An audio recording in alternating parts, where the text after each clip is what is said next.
నమస్తే అండి. ఈరోజు అయితే నేను చాలా సింపుల్గా చాలా టేస్టీగా కొద్ది వెరైటీగా గోరుచిక్కుడుగా లేపుడండి. చూడండి, పసుపు ఉప్పు వేసి ఉడకబెట్టి ఉంచుకుందాం పక్కన. ఇప్పుడు ఇందులో కావాల్సిన మసాలా తయారు చేసుకుందాం. చూడండి, కడాయి పెట్టాను. 2 టీ స్పూన్లు అండి ధనియాలు వేసుకుందాం. వేపుకోవాలండి, కొద్దిగా మాడకుండా వేపుకోవాలండి సిమ్లో పెట్టుకొని. చూడండి, ధనియాలు అయితే కొద్దిగా వేగాయండి. 1 స్పూన్ జీలకర్ర అండి.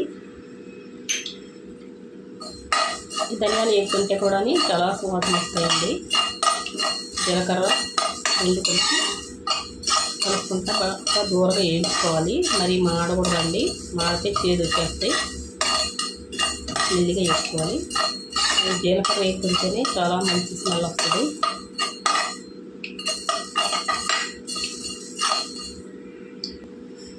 చూడండి, జీలకర్ర అయితే వేగింది, ధనియాలు జీలకర్ర. ఇప్పుడు ఇందులో ఎండి కొబ్బరి అండి. చూడండి, తీసుకోనండి. 2 చెంచాలండి. ఈ చెంచాతోటి ఈ వేడికే ఎండిపోద్దండి ఎండి కొబ్బరి అయితే. ఆల్రెడీ ఆరిందే కదండి ఎండి కొబ్బరి అంటే. కొద్దిగా వేసుకుంటే సరిపోతుంది. చూడండి, ఎగిపోయింది. ఇప్పుడు స్టవ్ కట్టేసుకొని చల్లారి పెట్టుకుందాం. చూడండి, వేపుకున్న ధనియాలు జీలకర్ర కొబ్బరి మిక్సీ జార్లోకి వేసుకున్నాను. అయితే ఇందులో కారం వేసుకుందాం. మనం ఎప్పటికి గోరుచిక్కుడుగా ఎప్పటికి సరిపడా కారం అండి. ఎక్కువ తింటే ఎక్కువ, తక్కువ తింటే తక్కువ. నేనైతే 4 చెంచాలు వేసాను.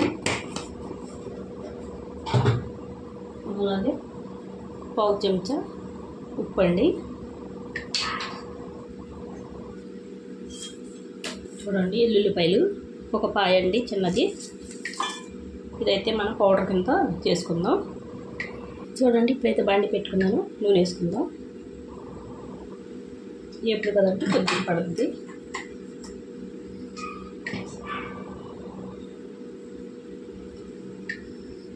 నూనె అయితే వేడెక్కిందండి.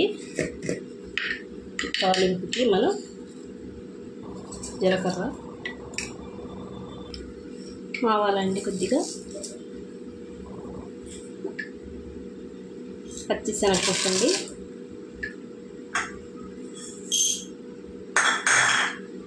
అలాగే పొట్టు మినపప్పు అండి. కొద్దిగా వేగాలండి.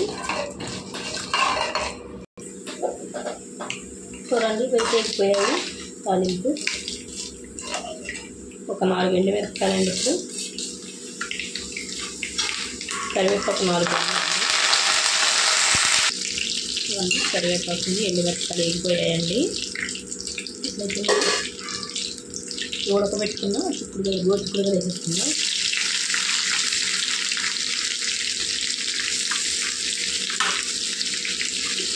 అలాగే ఇవన్నీ కొద్దిగా ఉప్పు వేసుకున్నామండి.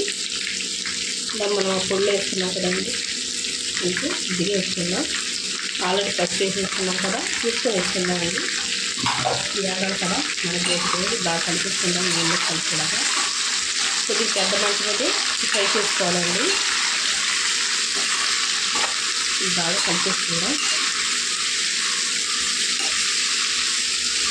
చాలా టేస్టీగా ఉంటుందండి గోరుచిక్కుడుగా. ఇప్పుడు మంచిది కూడా హెల్త్ కూడాను. పీచు పదార్థం అనేది ఎక్కువ ఉంటుంది కదా గోరుచిక్కుడుగాయలు.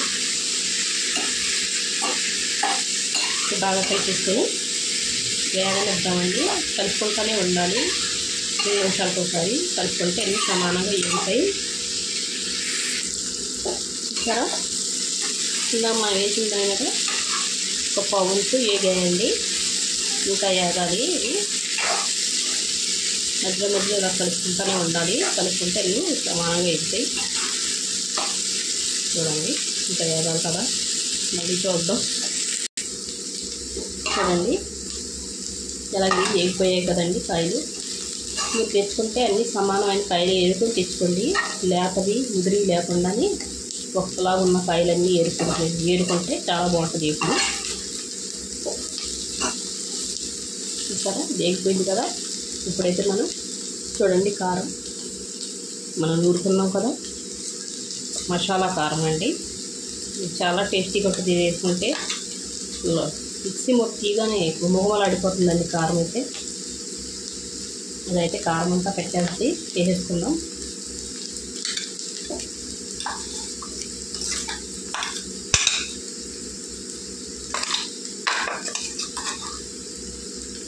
కారం వేసుకుంటే ఎప్పుడు చాలా టేస్టీగా ఉంటుందండి.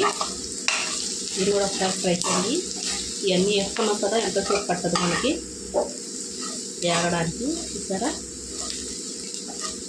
కారం ఎక్కువ తింటే కొద్దిగా మామూలుగా కారం వేసుకోవచ్చండి. ఇందులో నాకైతే ఇది సరిపోతుంది. కారం అయితే కొద్దిగా కారం ఎక్కువే ఉంది కారము. చూసారా